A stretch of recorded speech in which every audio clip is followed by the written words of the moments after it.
And we're going to have a lot of fun today with Karen Yankovich. She is, welcome to the stage, Karen. She is the CEO of Uplevel Media. She's the host of a top 2% Good Girls Get Rich podcast. Really neat podcast. Check that out. And it is not easy to rank top 2% out of 5.5 million podcasts. So she's striking a chord. She's bringing the goods. So check her out. As it stands right at this moment, within 2 years, SpeakPact has reached the top 10%, which I'm super proud of, because Karen and I, we're doing this not for ourselves. We're doing this to bring our audiences value and the message that we know they need to hear. So it's really great and really satisfying to know when that is landing. All right. So Karen helps ambitious professionals turn I've done all this amazing stuff into visibility, influence, and income. She mixes the strategy with a little Jersey real talk to get professionals out of the shadows and into rooms where high ticket opportunities, media features, and big deal partnerships live. We're going to dive into that. She's on a mission to make wealthy the norm, not the exception. Hey, well, I'll go for that. Welcome to the stage, Karen. Antoniette, thank you so much for having me here. I'm happy to be here and I love this conversation. All right. So, what I'd first like to dive into is you have a philosophy about PR versus just presence, right? Presence on LinkedIn and other Right. places. Can you dive into that a little bit for me? I think if you ask 10 people what PR is, you're going to get 10 very different answers. So if And you'll dive into the they're probably differences. all correct, right? They're probably all correct. Right. Yeah. We can and should create our presence, right? I can I take a step back first and talk You about bet. why I think it's important? You know, Yeah. I focus a lot on LinkedIn strategies. And as you mentioned in my bio, I really think that we need to be focusing on higher ticket opportunities. There's big opportunities there for us. That's my focus. I know there's other ways of creating wealth, but that's my focus. And when you have created a credibility plan, right? And that's what PR is. That helps you be seen as credible. It helps you land those bigger contracts. So that's the reason I weave PR into all the things that I do, because I think that when we're talking to people about trying to land a contract, that's a pretty high ticket contract. And we've done all the work on our own platforms and we've done all the work on our bios and we know we're qualified for this, but we have absolutely no credibility. It's a lot harder to get that yes, right? So when we have an intentional PR plan, it helps give us credibility. So there's a couple different types of PR, right? I think that your social media is PR. You and I, Antoniette, as podcast hosts, are the media, right? Like, so we don't always think of ourselves like this, and we don't always think of our social media as publicity, but it is publicity for us. The difference, though, is when you are featured on other people's platforms, it's earned media as opposed to created media, right? So here, if somebody came across my Facebook page or my LinkedIn profile, hopefully they would feel that I'm worthy of their time, right? Or at least to get started. But really, it's all about what I've put out there. But if this is the first time they're being introduced to me, I get to borrow your credibility, right? Because Antoniette brought me to this screen, right? To their screen. So that's kind of the difference. I think they're both important, but we definitely want to have an earned media strategy as well as a owned media strategy.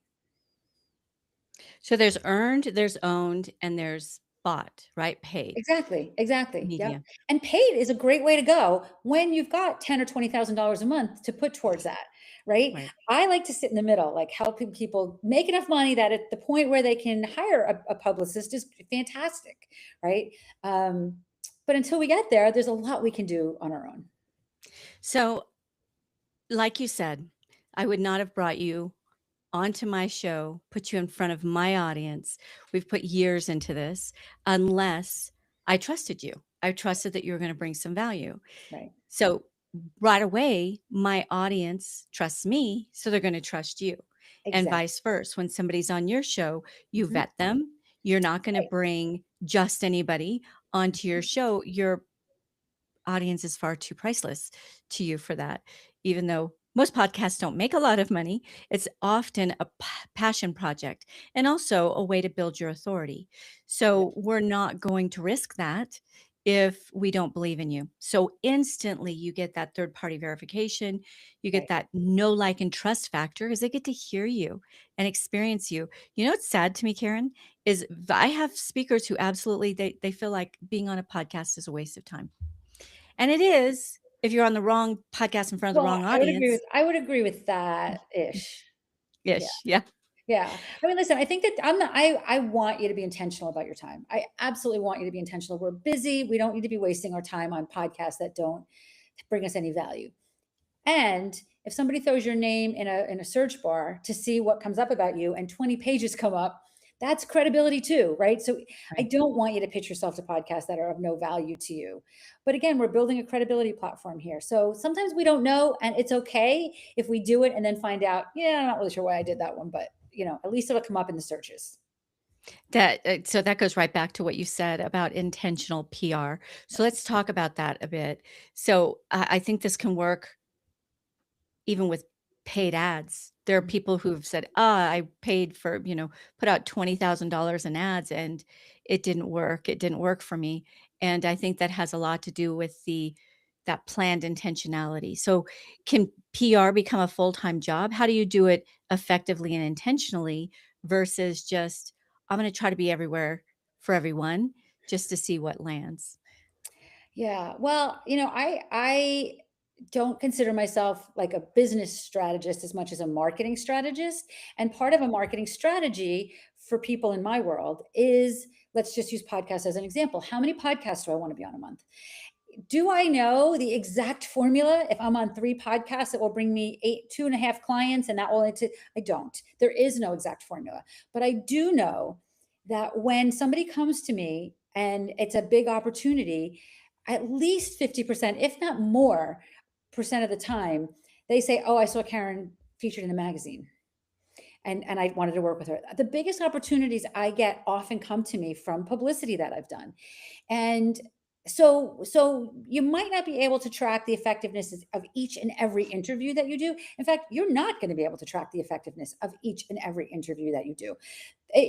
There are times you can track it, and that's amazing, but if you try to, you'll drive yourself kind of crazy, right? I know that there's an overarching equation that is, if I'm on, you pick the number, this many podcast interviews a month or a week or a year or whatever you want to, whatever works for you. um, it's going to grow my business by this much. And then we pick what that number is and we reverse engineer a strategy to help make that happen.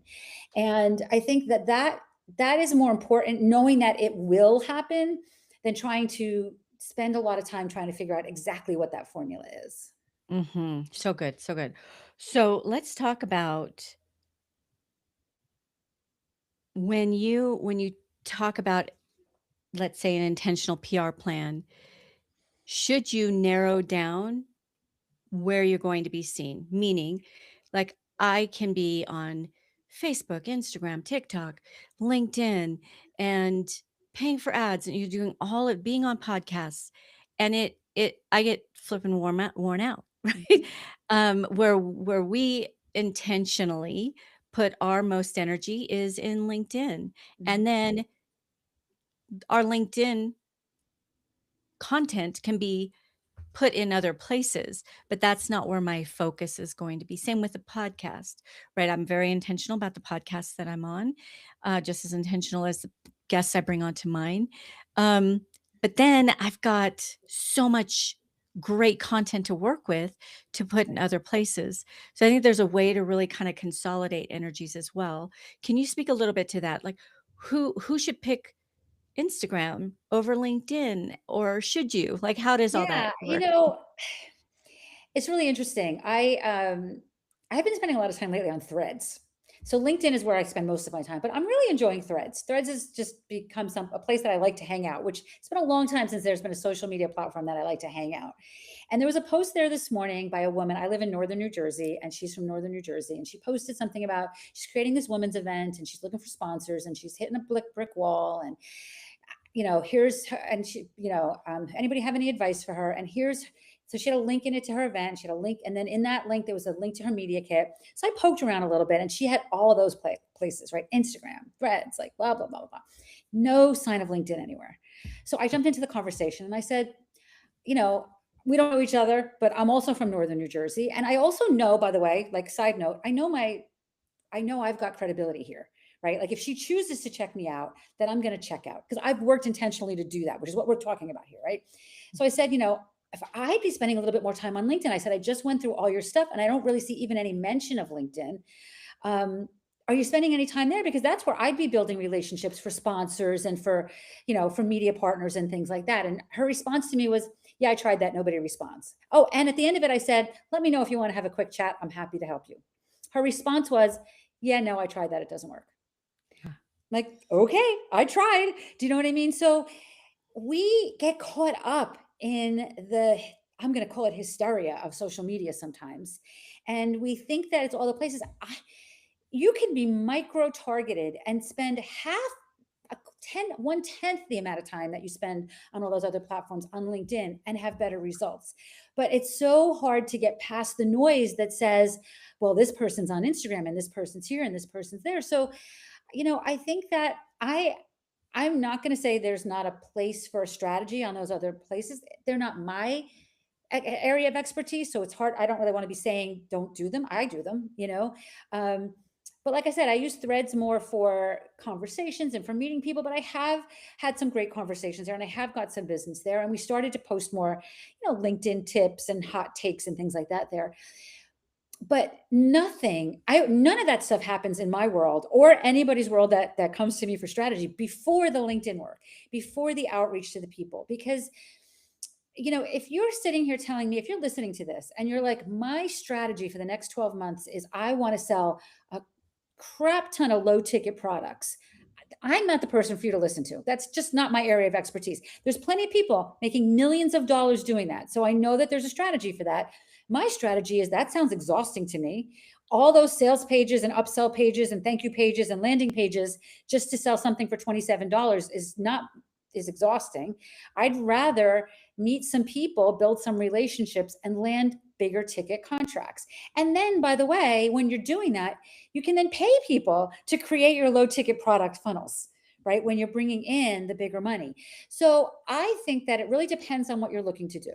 I think if you're looking to sell, like I use the example of a pen, right? If you want to sell pens, I am never going to tell you don't sell pens. If you make the best pens in the world, sell pens. But you're going to sell one pen at a time on Instagram. You're going to look for a distributor that wants to buy 100,000 of them on LinkedIn. And it's the same Great problem, example. right? So that's, I think, the difference between the platforms. I'm not saying don't use those other platforms. I know they work. I know there's people making a lot of money at them. It's just not my area of expertise. I want you to find a distributor that wants 100,000 of your pens. When you get a couple of them, then you can hire somebody to create all that low ticket stuff for you.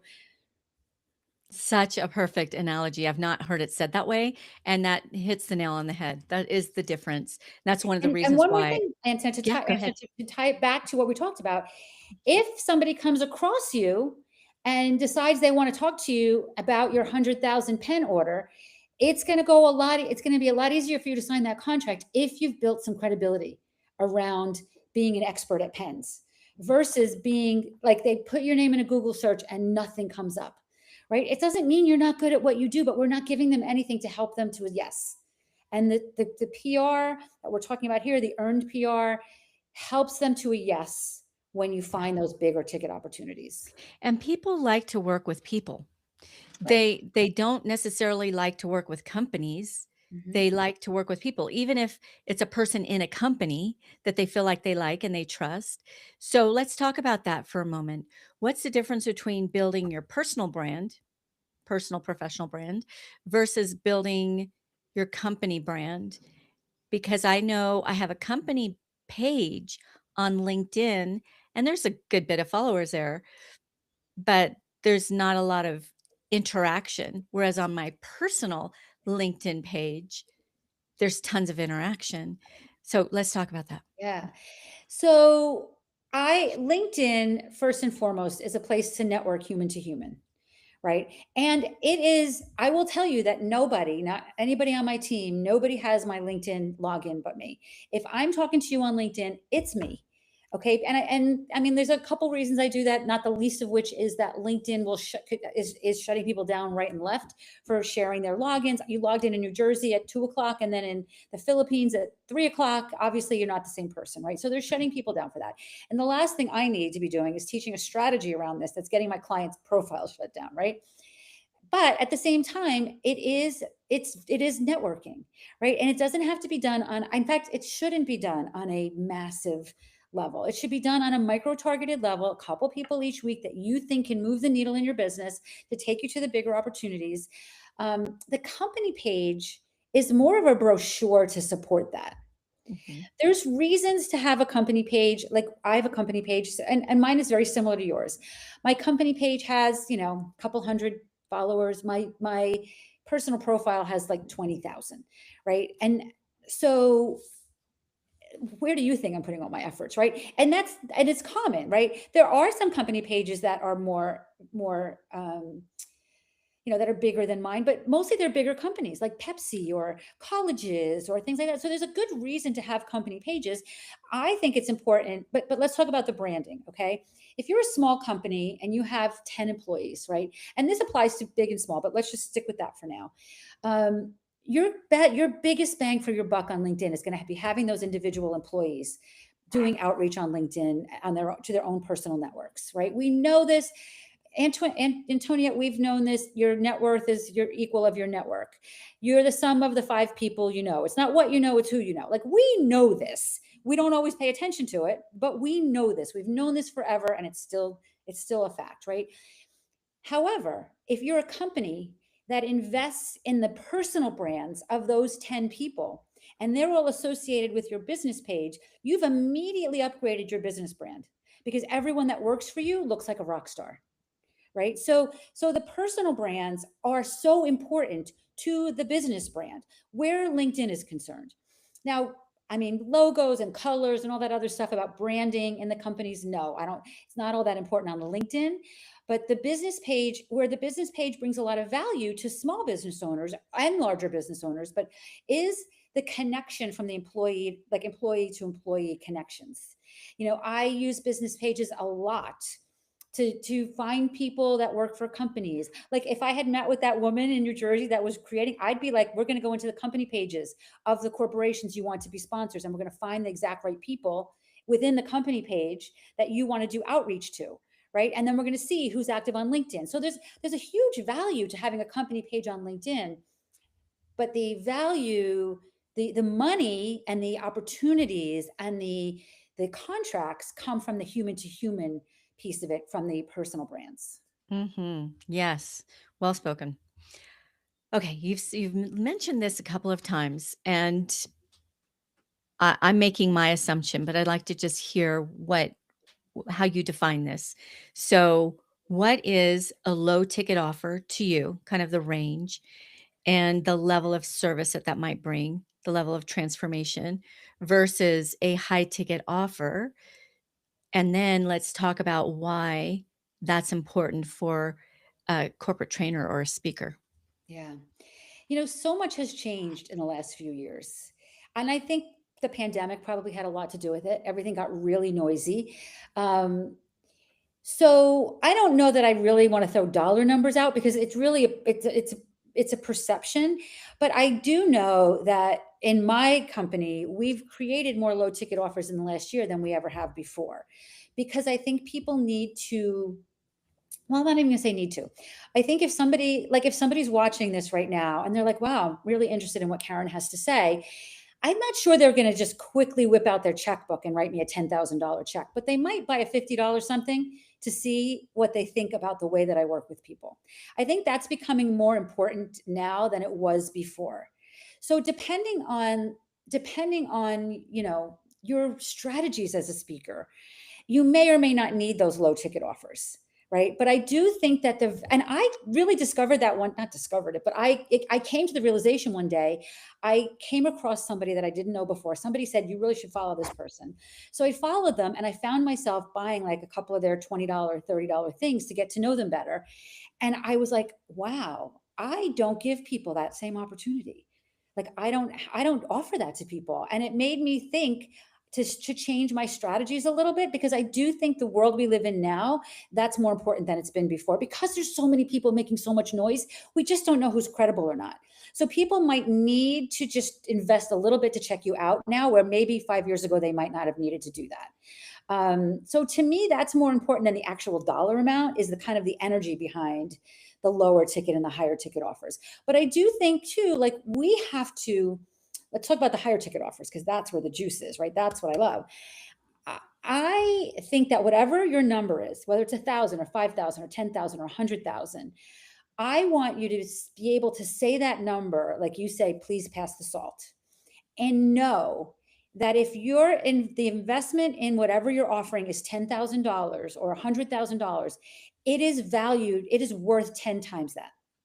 And really creating products with that generic metric in mind, right? So people go to like, well, $10,000 to speak at an event where she's going to be there for an hour, like that's crazy. Well, no, I mean, we all know how many hours go into all the work that has to happen to be standing on a stage for an hour for $10,000 or $25,000 or $50,000 speaking event or workshop or whatever, right? So it's not that, but putting all of that aside, it's really about the value on the other side of that. And I remember talking to one of my clients one time, and she wanted to have more corporate clients, and she was going to be doing workshops and things like that for corporations. And she came to our session and she said, I've got this number in mind and I'm thinking it's $5,000, but I know you're going to want it to be $10,000. So let's just talk about it as if it's $10,000. So we did, and we created this package that she could offer. That was a $10,000 corporate package. And then when we had about a half an hour left, I said to her, okay, what if it was $20,000? And she said, well, then I could do individual assessments on the people on the team. I could go out to their site once a month for a couple of months. She started rattling off all of these other amazing things that were of such huge value to the customer. She wasn't just doubling her fee and walking home with another $10,000 in her pocket. She found a way instantly to bring a huge amount of additional value to the customer for that additional investment. And that's the mindset that we need to be in if we want to be really successful at having high ticket offers. Does that make sense? It does. And there are in the business climate these days, people don't want to mess around because there's a Mhm. lot of competition, there's a lot of noise, there's a lot of information. They want to cut a check for speed, get it right the first go. So Exactly. having 100%. having a low to having only a low ticket offer and not that high ticket offering places you in a category of a novice or an extra versus that elite level support that you really can bring to the table. I really love the way that you put that. But also, there is value in having a taster tester, right? In a low Mhm. ticket offer. Right. So, what would that be? What would be a non throwaway LTO? Something Yeah, that can give them a true experience of you, but your time, and I know my time is not a low ticket offer. right. So how do you do that? So what we did, and I can speak to what we did and what's working really well for us. We had a program called She's Linked Up that I ran for years, and it was $9,000, and it was a program, and they got a lot of hands-on, and it was kind of like some of it we did for them, most of it we did with them, and a lot of it they did themselves. We didn't do any outreach on LinkedIn or anything like that for them. And it worked well for a lot of years until it didn't. Right. And then we were like, what's happening? We shifted to a model where we completely stripped all the support out of that program, put it in a membership. It's called the Visibility Salon. You guys can check it out at visibilitysalon.com. It's a $50 a month membership. I did a full 2-hour PR training in there this morning, me personally. So I show up in there for a couple hours a month. They get me personally, but I also have like my copywriter goes in and does a call once a month, and my my admin comes in and does strategy, does like tech calls a couple times a month and accountability calls. So we've created a low ticket membership for some of that. And then our higher ticket stuff is very hands on, where we've got a visibility package where we'll create all of your assets for you and then help you create a PR plan for you and then kind of send you on your way. Because we don't have an agency, we're not doing the pitching for you, but it's a month long, like intensive to just get everything ready for you and then put you in the out there to kind of do the work yourself. We have a 6-month mastermind where the intention in that 6 months is to build your high ticket process and to bring in an additional 6 figures in 6 months. And then once you know how to do that, you can do it again on your own, right?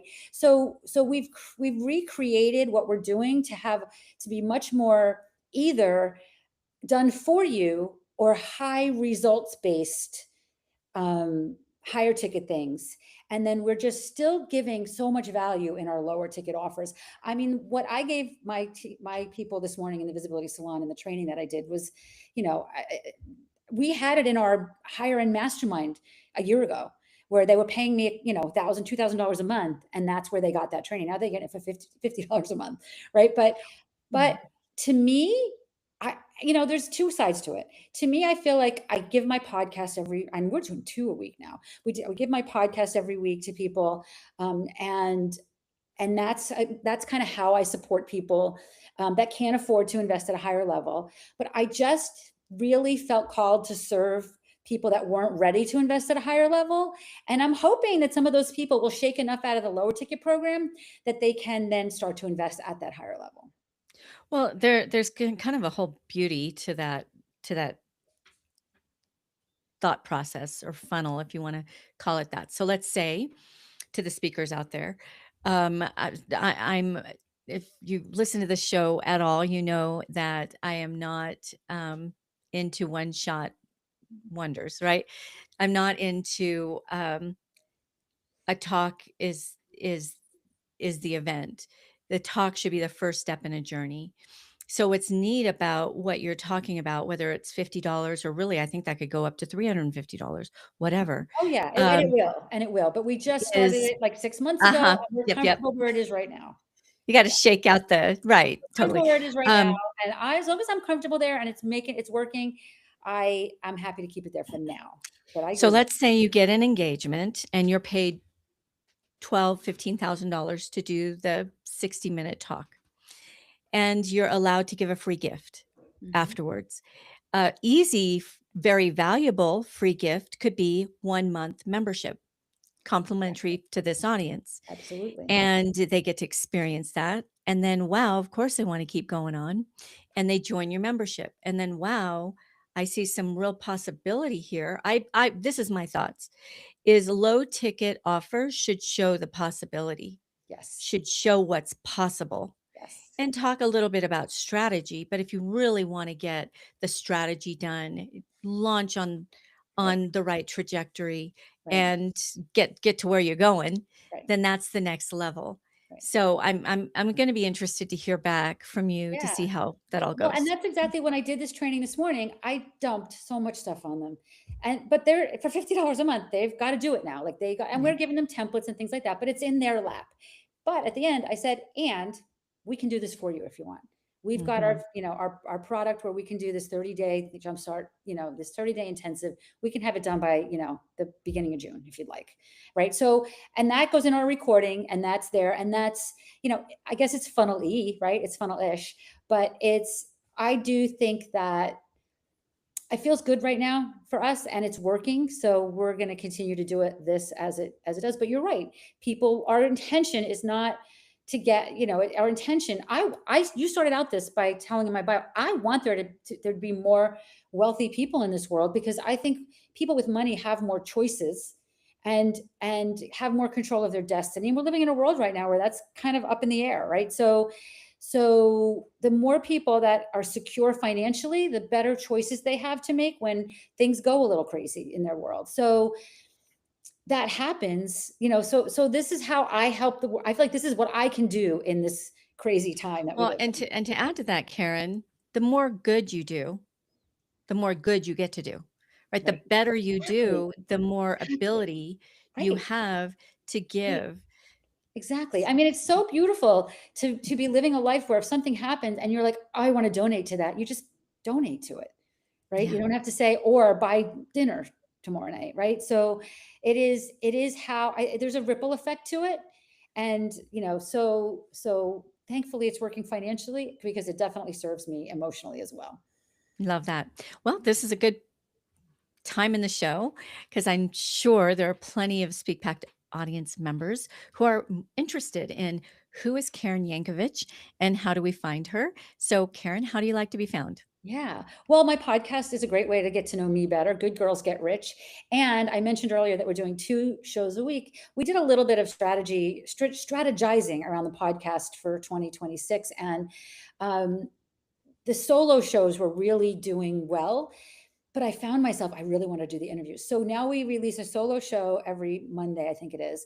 And we're doing the interview show kind of like this, live on LinkedIn every week. So You every are. Wednesday at Woohoo. noon Eastern, come join me live because I feel like sometimes there's people listening to this conversation and they may have a question and they want to jump in. Now you can. So if you are interested in doing that, check us out on our live show, which also goes on the podcast feed eventually, like in about 10 days later it goes on the podcast feed and it goes out live on Wednesdays. And then the following Friday So, is goes it live to LinkedIn, live to YouTube, where? LinkedIn and to my Facebook page. We don't have it to all Okay. the places, just to LinkedIn. And then we've only done 3 episodes so far. This is brand new. But of the live show, we've done a million Sure. guest episodes. I think I have like 365 or 68 episodes out. So we've been Wow. doing the Well, podcast for a long how time. old is your show? Or I when? think it's about 10 years old. I should know the answer to that. I don't know the That's answer to okay. that. I think it's about That's maybe okay. 8 years old or 9 years old. I just decided one day that I was tired of writing. I'm not as much a writer as I am a talker. So I just decided I didn't want to do blogs anymore and started the podcast. And I would love to tell you we've been consistently every week since then, but we haven't. There's been definitely blocks of time where we haven't done it. We have been consistently for the last couple years, and that Well, I you've think broken helped all us get kinds to of 2%. records, Yeah. honestly, Karen, because most podcasters fizzle out at year 2, Mhm. or what do they say, episode 10? Right. Like, they Right. fizzle out. Year 2, even if they're, like, super committed and they're going and they're going, because Yeah. it is a huge commitment and you It is. don't always see the ROI. My ROI is like what you said, is this is my way to give Mhm. to those who either aren't ready or Right. can't invest in our help at this point. Right. Right.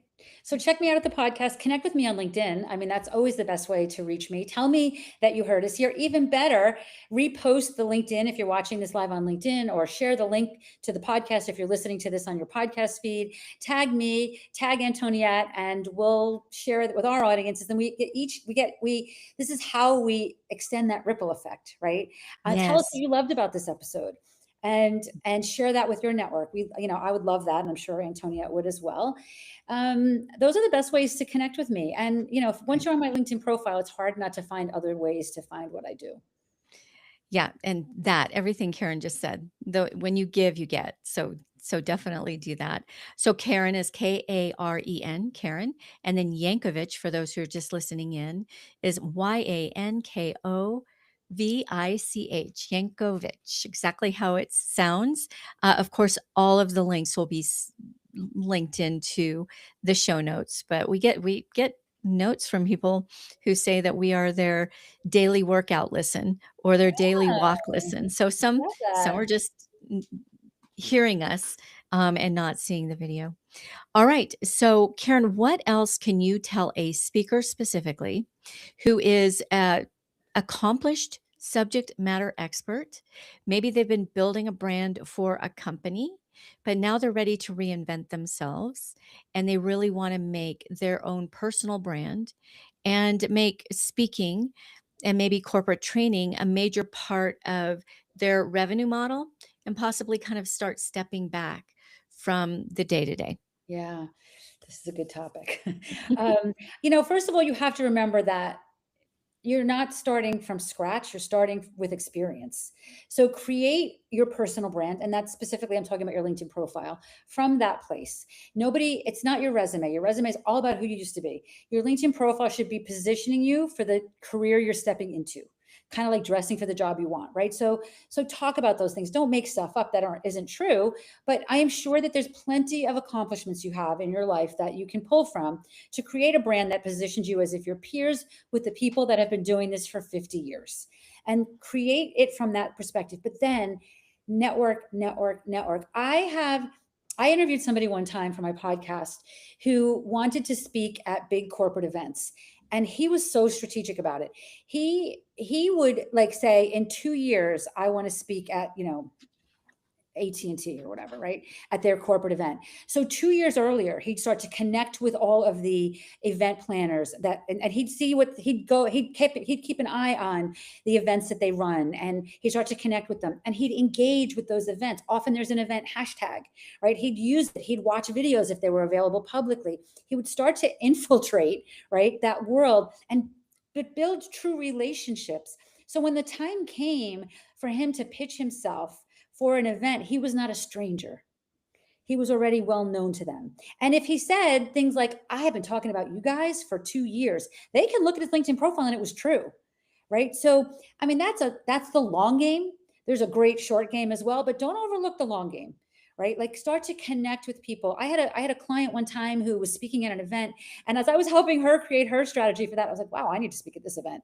And so I connected with the event coordinator, like the speaker coordinator, and I just connected with her on LinkedIn. And I reached out to her at one point and I said, listen, they have events, multiple locations, like scattered around the country every year. And I was like, listen, I'm right outside of New York City. Let me know if I can help you with your New York event. And she's like, oh, we just booked all the speakers for that event, blah, blah, blah, blah, blah. I'm like, all right, no worries. Good to, this was after I connected with her like 6 months before.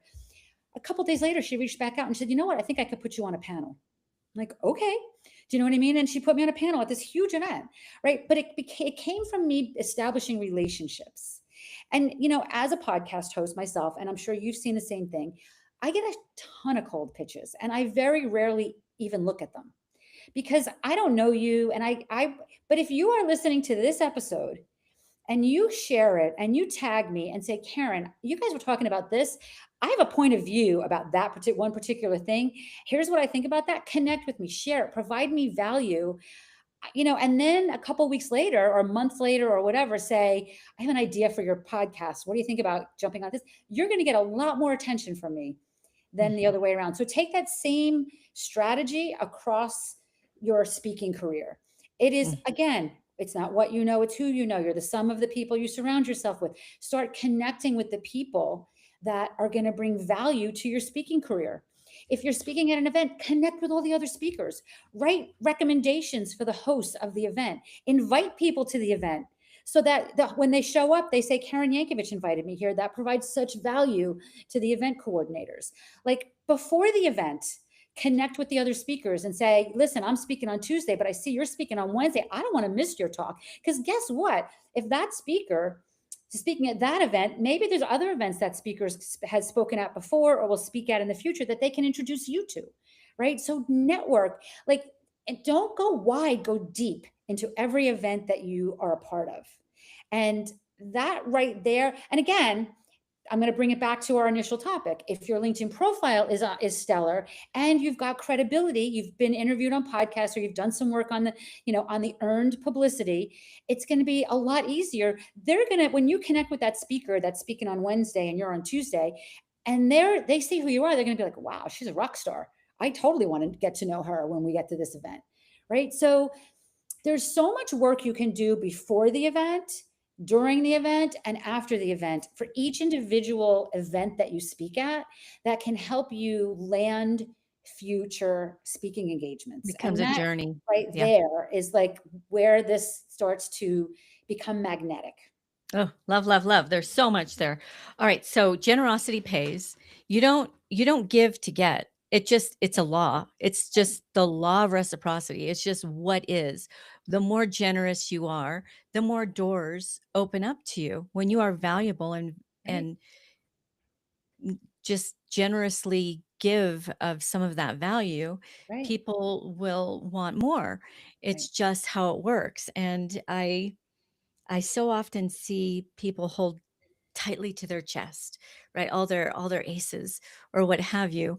And they don't realize they're actually harming themselves. Right, right. And the more generous you are, even with things like LinkedIn recommendations, the better. Because, and by the way, it's okay to ask for them too. Like after the event, it's okay for you to reach out to the speaker coordinator and say, I'd love some feedback. Tell me what, like, did you get any feedback on my talk?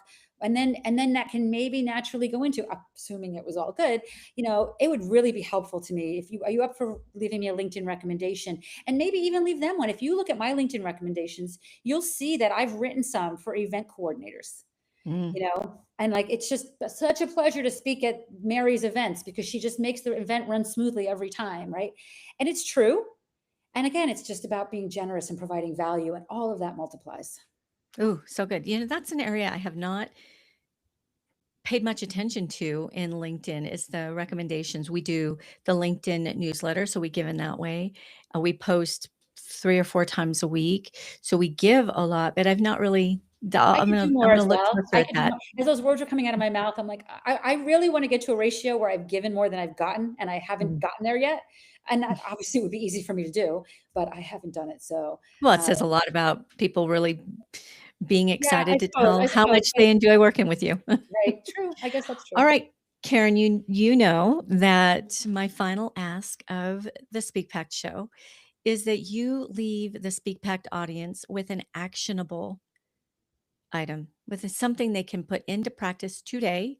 It's not complex, that will make a difference in their public relations and in their brand, and in being visible.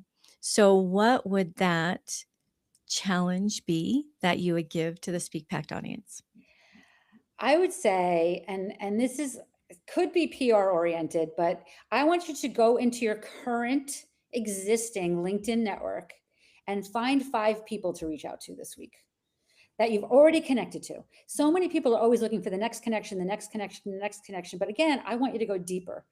I bet there are 5 people. Maybe you spoke at a conference with them before, and it's a speaker, another speaker that's in your industry, and just say, wow, Mary, can you believe it's been 5 years since we were in, you know, Nashville at that conference? Like, I would love to catch up. What's happening? Just do that times 5 people in a week. By the way, if you do this every week, your business is going to start exploding, but just 5 people and not 10 because you won't follow up. Like, I Mhm. want you to make it tiny. 5 people.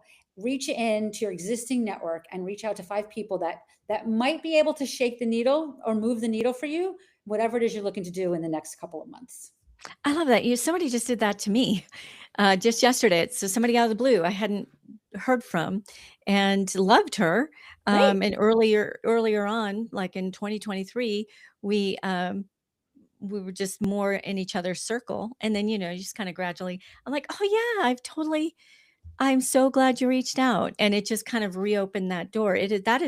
That's something anybody can do. And that's super Exactly. powerful. And Can so I many add, I'm people going say to to me, add, by the way, let me yeah, one more point on this. If yeah. I say that and you're thinking, oh, there isn't anybody in my network, I already know who everybody there, there's nothing there.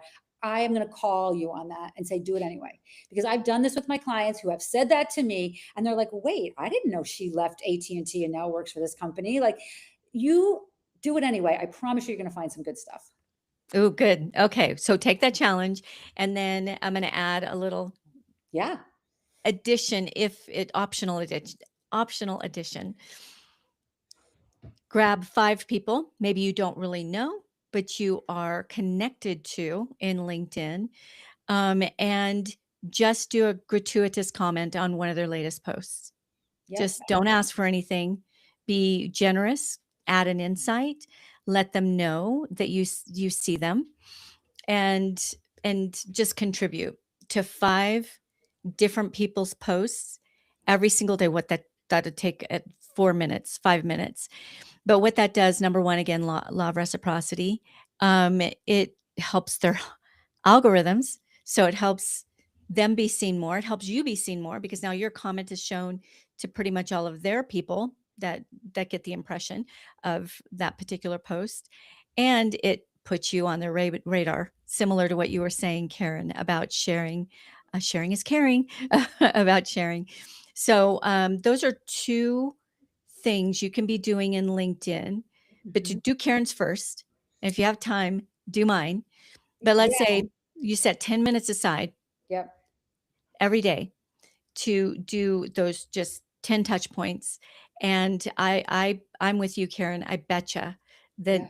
the needle moves with regards to introductions, interest in what you're offering, followers, all those And, things. and Antoniette, if somebody said to me, one thing, Karen, like they nail me to the wall and say, one thing I should be doing on LinkedIn, I would have told them what you just said.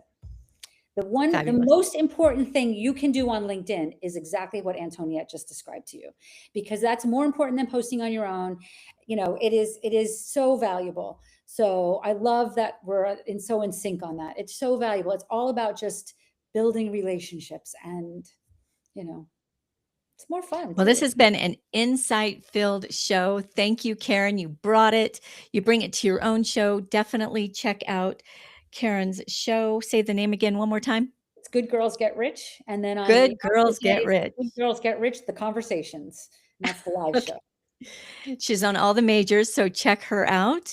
And we want you to go out there and make the biggest impact with the power of your voice. That is possible. And it's different for everybody. So keep tuning in, keep challenging yourself. Don't let anything stop you, because there are people lying awake at night praying for the solutions you bring, or that little bit of inspiration or point of view that you can bring to the table that nobody else can hit them just in that way. So go out there and do that. Ciao, ciao for now. Thank you, Karen.